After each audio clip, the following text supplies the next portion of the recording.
RMC After Marseille. Karine Galli.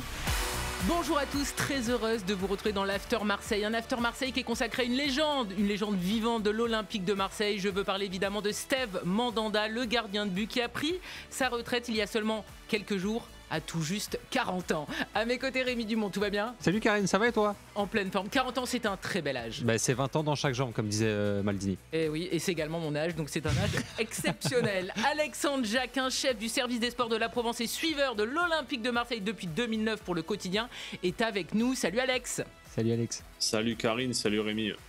Alex, on est très content de t'avoir. On voulait parler d'une légende de l'Olympique de Marseille. Quelques chiffres évidemment. Steve Mandanda, c'est 613 matchs avec l'OM. C'est le recordman évidemment. Il est arrivé en 2007. Premier match le 25 août 2007 et ça s'est achevé le 21 mai 2022 avec l'OM. Il y a eu 14 saisons à l'OM. Une petite pige à Crystal Palace, mais on l'a toute oublié. C'était en 2016 et 2017. Alex, j'aimerais d'abord que tu nous racontes le Steve Mandanda, jeune gardien qui arrive de l'école havraise. En fait, il arrive de l'école havraise pour être doublure de Cédric Carasso au départ. Il est repéré par c'est José Anigo qui a l'idée, validée par Pape Diouf à l'époque. Et il faut se souvenir, faut remettre dans le contexte, c'est la même époque que Valbuena. C'est-à-dire, on va chercher des joueurs en Ligue 2, en National, pour essayer de voir ce que ça va donner par la suite avec le maillot de l'OM. En fait, ils appelaient ça de la post-formation. Ils étaient un peu les précurseurs de la post-formation, Anigo et Diouf. En fait, ils vont le chercher pour être la doublure de Carasso. Manque de bol pour Cédric Carasso. Cédric Carasso se blesse. Et Mandanda, qui était déjà quand même en équipe de France Espoir, est propulsé dans le grand bain. Un match à Caen. Et il réalise un match sans faute, quoi. Et à tel point qu'il s'installe progressivement dans la cage. Et que le jour où Carasso revient de sa grave blessure, il ne reprend jamais sa place. Rémi, donc voilà. Oui, pardon. Misé sur une doublure, mais il a gagné sa place. Il a gagné sa place. On fera une comparaison un petit peu plus tard avec Fabien Barthez, forcément légende vivante de l'Olympique de Marseille. Mais ce que nous raconte Alex, ça nous fait penser un petit peu à ça aussi, parce que le changement de gardien Olmeta-Barthez, il est fait suite à une blessure. Et là, c'est la même chose des années après entre Carasso et Steve Mandanda. Ouais, comme quoi, en gros, pour être une légende dans les buts de l'OM, faut être à la base une doublure et puis ensuite on prend sa place. Mais je me souviens surtout que quand Mandanda arrive, c'est vrai qu'il a pas. Alors, c'est un très bon gardien de Ligue 2, comme l'a dit Alex, il est en équipe de France Espoir, mais comme il n'a pas vraiment de référence et qu'il arrive, il est parachuté entre guillemets à l'OM, il y a une vraie interrogation sur son niveau. En plus, voilà, c'est pas lui qui doit débuter, comme l'a expliqué Alex, Carasso se blesse. Et puis au final, c'est comme ça que l'histoire démarre et puis il va être assez bon tout de suite. Moi, ce qui m'avait marqué en fait, c'est sa tête quand on voit sur les premiers matchs, les premières images. C'est vrai que il a encore un visage presque d'enfant et voilà, c'est devenu un homme et c'est devenu un homme dans la vie et une légende surtout à Marseille. Effectivement, c'est une légende vivante de l'Olympique de Marseille. Alex, on va écouter un homme qu'il a bien connu, c'est Fabrice Abriel, coéquipier de Steve Mandanda de 2009 à 2011 et ils ont gagné évidemment ce qu'il y a de plus beau sur les dernières années de l'OM, c'est le titre de champion de France en 2010. On rappelle que le dernier titre de Marseille c'est 2012 où il y a eu cette Coupe de la Ligue et il y a eu le trophée des champions. Après, Marseille n'a plus rien gagné et Steve Mandanda, c'est aussi le symbole des derniers trophées gagnés par l'OM. Il en a 6 au total. On écoute Fabrice Abriel, son ancien coéquipier. Il est aujourd'hui en Arabie Saoudite et il voulait témoigner de son amour et de ses souvenirs avec Steve Mandanda. Premier jour dans ce vestiaire, du coup je fais un peu le tour en passant par la gauche. C'est un vestiaire qui est en haut. Le premier à gauche, c'est évidemment Taiteo et Stéphane Mbia. Bon, là, c'est un peu les gars sympathiques d'un vestiaire, toujours le sourire. Et ensuite, on fait tout le tour du vestiaire. Et Steve est quasiment dans les derniers à qui je serre la main. Et je le vois se lever et je prends conscience qu'il est très grand et qu'il est assez costaud. Donc un gardien d'envergure, mais très doux.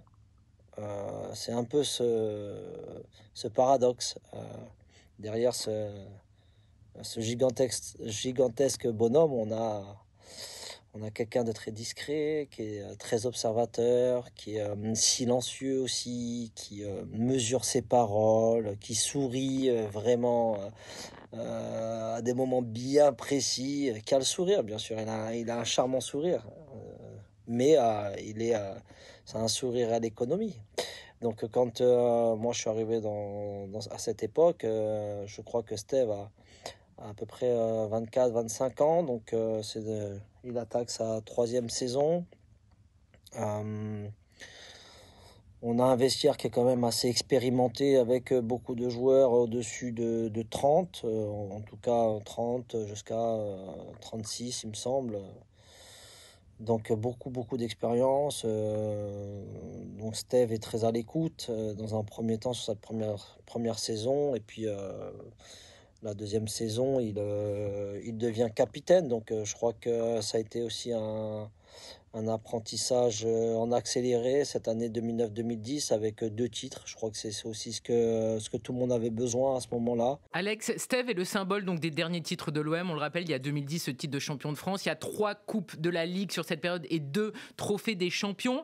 Steve Mandanda se retrouve capitaine d'une équipe où il y a vraiment des forts caractères. Il y a du Gabi Heinze, il y a du Diawara, il y a du Stéphane Mbia. Et dans le même temps, Fabrice nous donne ces termes-là pour décrire Steve: doux, discret.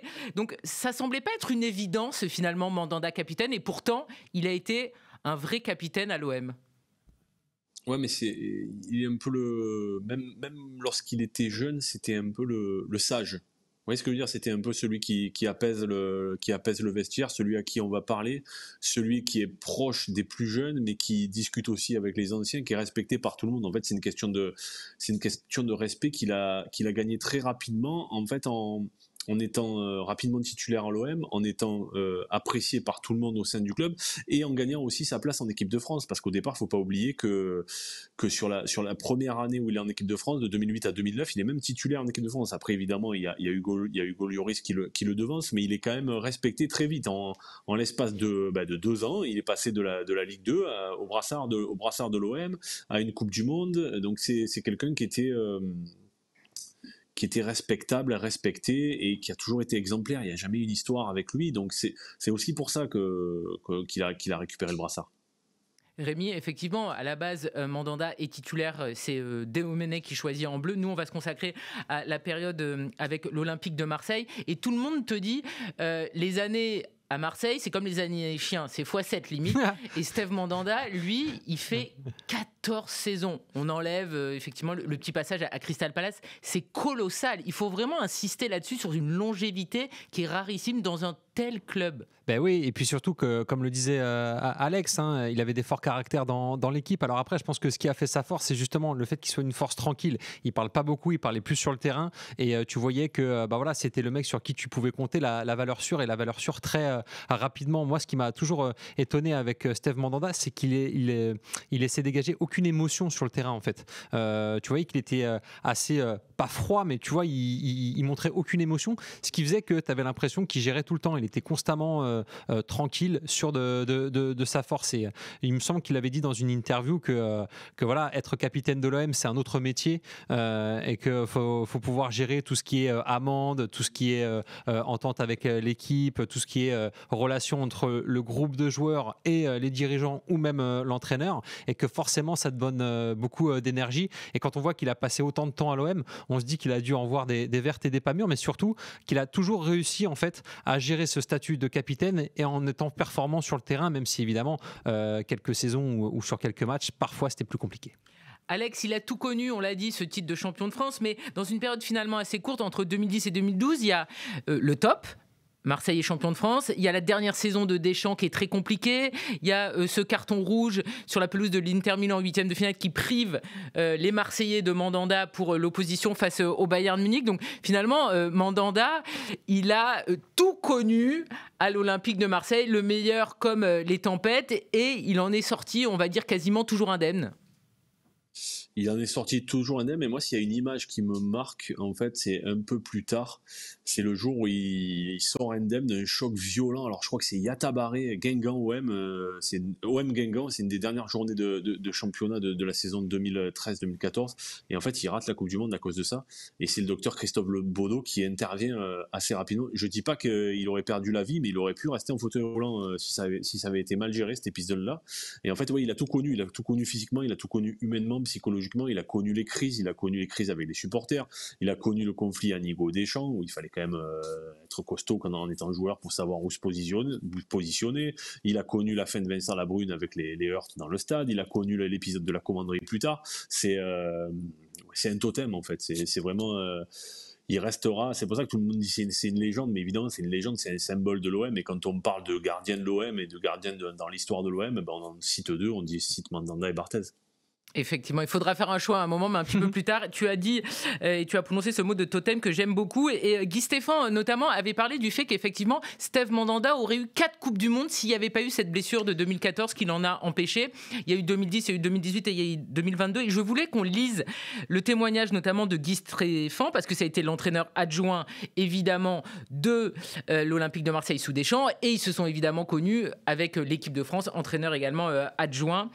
Steve met un terme à une immense carrière. Je me souviens évidemment de ce que nous avons vécu à l'OM, le titre de 2010, les coupes de la Ligue, les trophées des champions, les matchs de Ligue des champions et ce quart de finale contre le Bayern Munich où il nous avait beaucoup manqué. Alex, c'est quand même fou que dans ce témoignage, Guy Stéphane parle absolument de ce match face au Bayern Munich. On rappelle que Marseille depuis n'est jamais retourné en quart de finale de Ligue des champions, mais c'était un vrai manque. Et Guy Stéphane, quand il parle de Steve Mandanda, il va sur ce match-là, enfin cette double confrontation d'ailleurs où il manque. Ouais, c'est parce que c'est le leader. Vous voyez ce que je veux dire, c'est dans cette saison, en plus cette saison de 2011-2012 qui se passe très mal en coulisses, on a besoin aussi d'un leader sur le terrain. Je parle au-delà des qualités techniques de gardien de but, c'est un leader qui tirait les autres vers le haut, et quand on l'a pas avec soi dans le vestiaire, quand on l'a pas sur le terrain avec soi, forcément ça joue. Bon, après, c'est pas ce qui explique l'élimination évidemment, mais ça reste un manque quand on joue ce type de match. C'est pas tous les jours qu'on en joue d'ailleurs à l'OM. Quand on a un joueur comme ça qui est pas là, forcément ça fait défaut.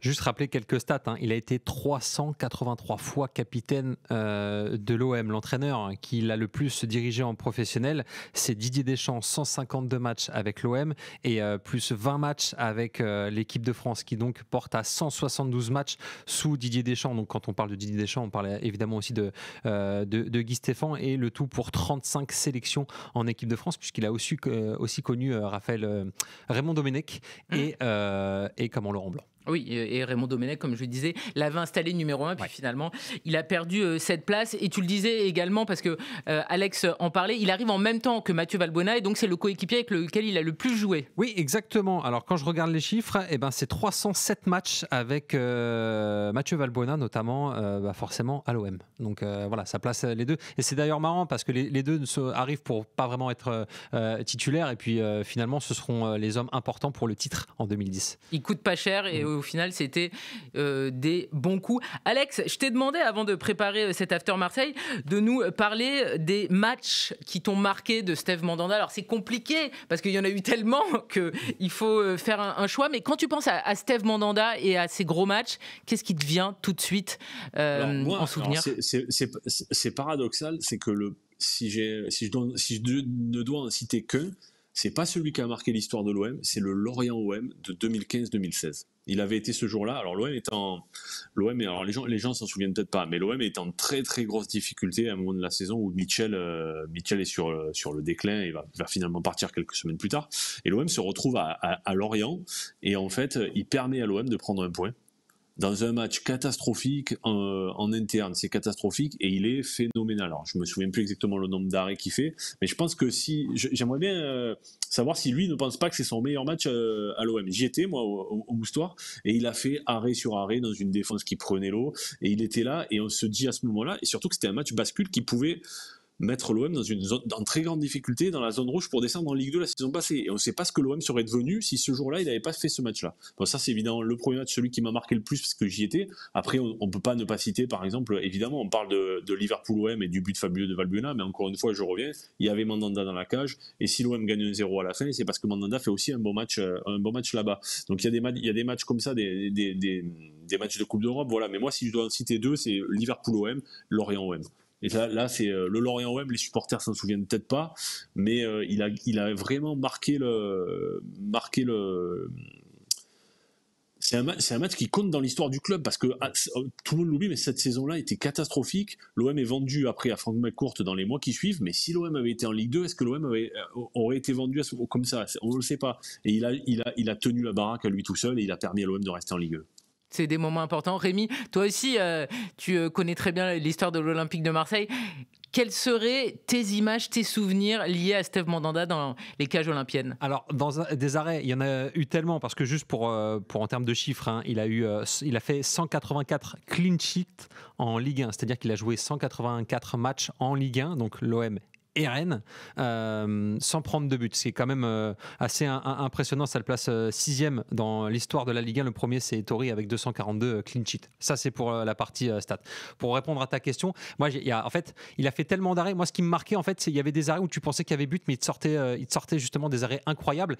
Et c'est derrière, en fait, le bruit des supporters. En fait, quand il réalisait des arrêts, tu avais une sorte d'ambiance qui c'était pas célébré comme un but, mais c'était célébré comme une action bien particulière, et ça te montrait la puissance qu'il pouvait apporter à l'OM. Après, si tu me demandes une image en particulier, bah forcément, moi, celle que je retiens, c'est peut-être la plus récente. Hein. C'est lors de son dernier match. Hein. C'est le 17 mai 2025, quand il revient à Marseille avec Rennes, mais qu'il est du côté de Rennes, qui va rentrer pour 1 minute de jeu.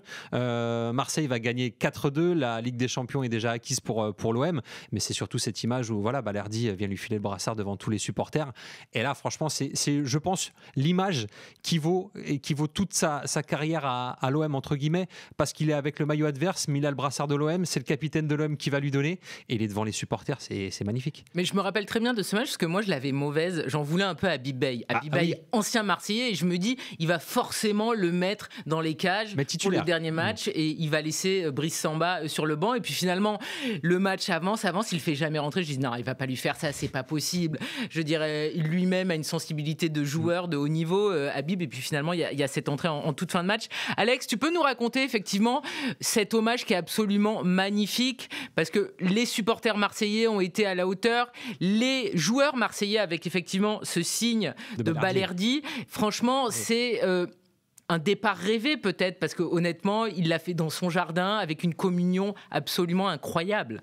C'est un départ rêvé, et c'est aussi le signe, j'y vois moi un signe d'un changement de mentalité quand même de la part des supporters de l'OM depuis quelques années, parce qu'à l'époque, les anciens joueurs qui revenaient au Vélodrome, alors évidemment Drogba avec le maillot de Chelsea, mais là on est passé sur autre chose, et je pense que Florian Thauvin au Vélodrome sera voilà, bien accueilli aussi. C'est qu'il y a quelques joueurs comme ça qui ont marqué l'histoire de l'OM et qui sont très bien accueillis. Alors il y a évidemment ce match-là, mais il y a aussi le précédent OM Rennes avec quand il touchait le ballon et qu'il était titulaire, pas de sifflet. Pas de chants insultants quand il tire les 6 mètres, des chants insultants de ceux qu'on peut connaître tout le temps dans les stades de foot. Pas de chants insultants, pas de sifflet, et je me rappelle même que ça avait un peu... Il va m'en vouloir si je le dis, mais je sais que ça avait un peu crispé Pablo Longoria, qui lui aime pas les icônes comme ça. Et en fait, il n'avait pas supporté c'est lui qui l'a fait partir évidemment, mais il n'avait pas supporté le fait que dans un match important pour l'OM, les supporters soient un peu indulgents avec le gardien adverse et considérant que il fallait pousser. Enfin, c'est pas qu'il n'avait pas supporté, mais je sais il comprenait pas trop, et lui il avait peut-être pas super bien vécu, mais voilà, il y a un immense respect pour Mandanda. Il fait partie de cette dizaine, allez, on va dire de dizaines de joueurs dans l'histoire, mais une simple petite dizaine de joueurs dans l'histoire de l'OM qui auront toujours le respect du Vélodrome, quoi qu'il arrive, quoi qu'il fasse, comme Basile Boli, comme Jean-Pierre Papin, comme Dimitri Payet, je pense, ou Florian Thauvin. Voilà, il y a une quinzaine de joueurs comme ça qui reviendront au Vélodrome et qui seront toujours acclamés. Je vois pas Thauvin être sifflé au Vélodrome quand il reviendra à Lens, par exemple. Ça va arriver bientôt, donc on verra. Mais c'est vrai que tu le dis, il y a eu un changement parce que moi je me rappelle qu'il y a des légendes de l'OM qui sont revenues à l'OM, soit dans l'anonymat, soit en étant un peu sifflé. Deschamps est revenu à l'OM, De Sailly est revenu à l'OM, et ce sont des légendes qui avaient un autre maillot, mais qui n'ont pas été accueillies comme les légendes qu'elles étaient et qu'elles sont toujours.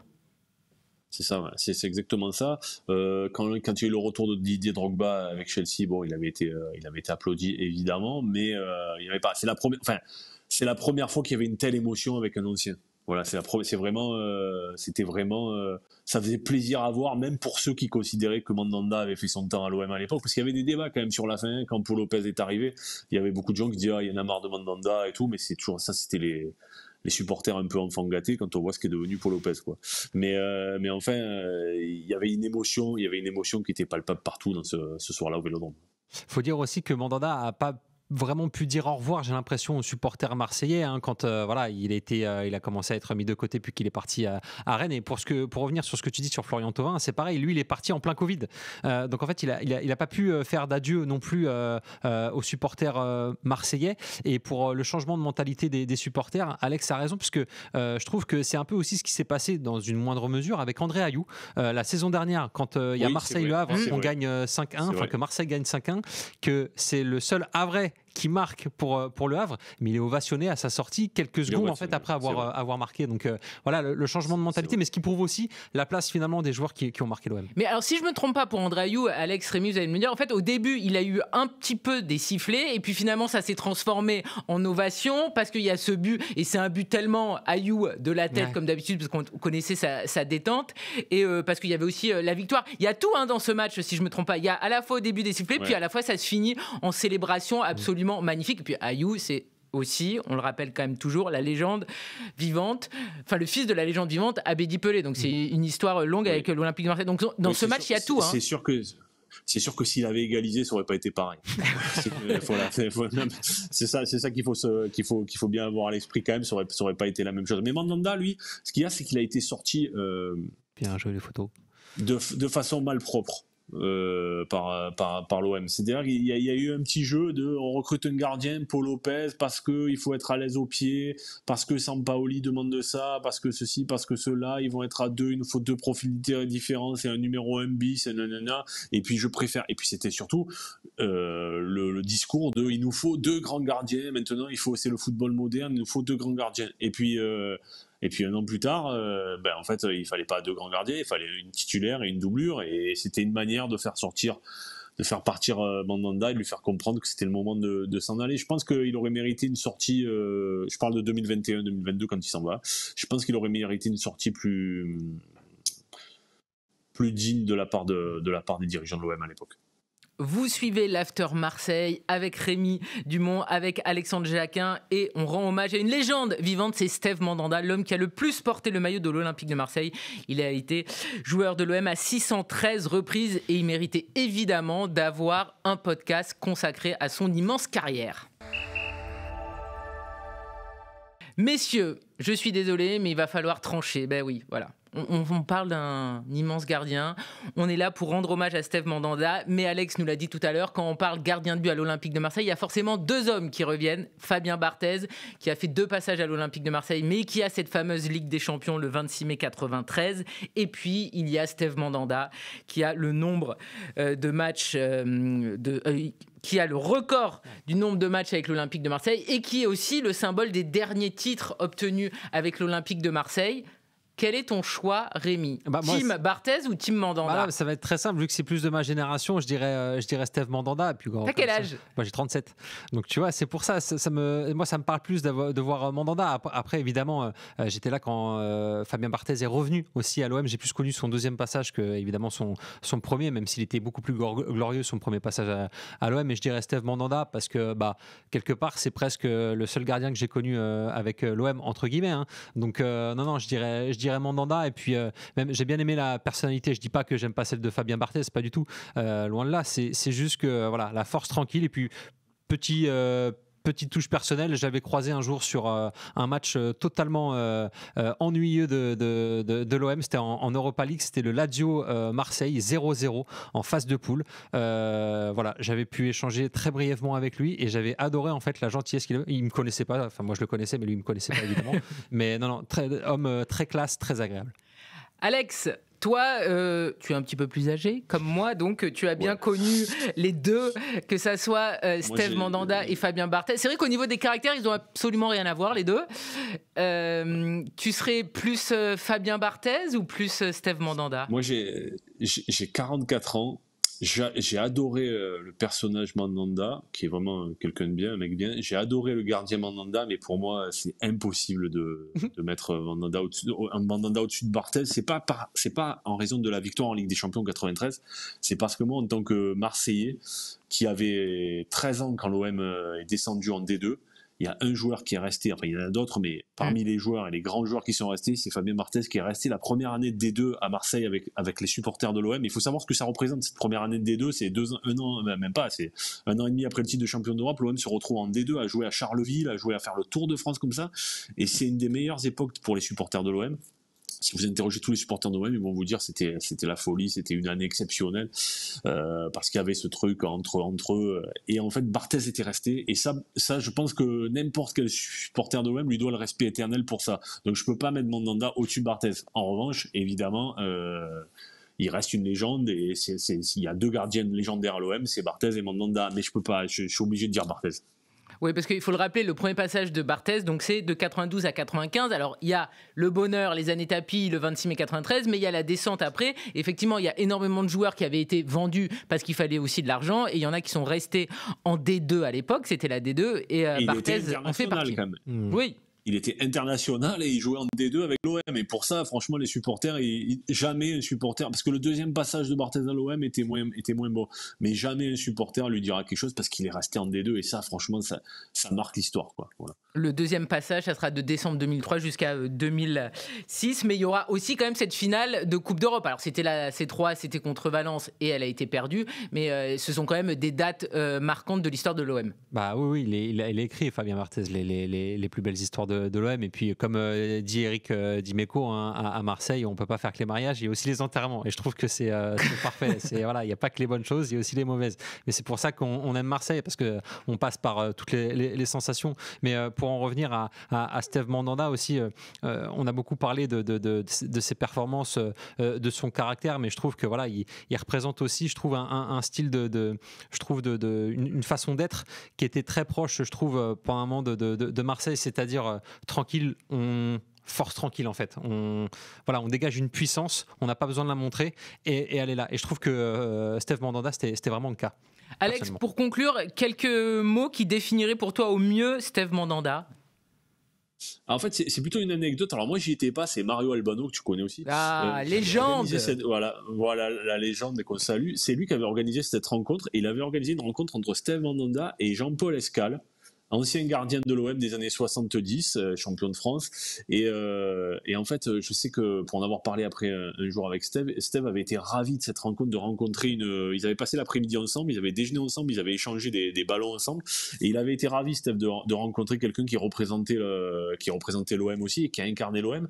Et en fait, je sais que voilà, ça symbolisait bien Steve Mandanda. C'est-à-dire, c'est quelqu'un qui peut aller passer les après-midi avec les enfants malades. Enfin, c'est vraiment Steve Mandanda. Voilà ce qu'on va retenir au-delà du sportif, du gardien exemplaire et tout, c'est que c'est un mec bien, Steve Mandanda, dans un monde du football où il y en a de moins en moins. Voilà, si je peux conclure ainsi.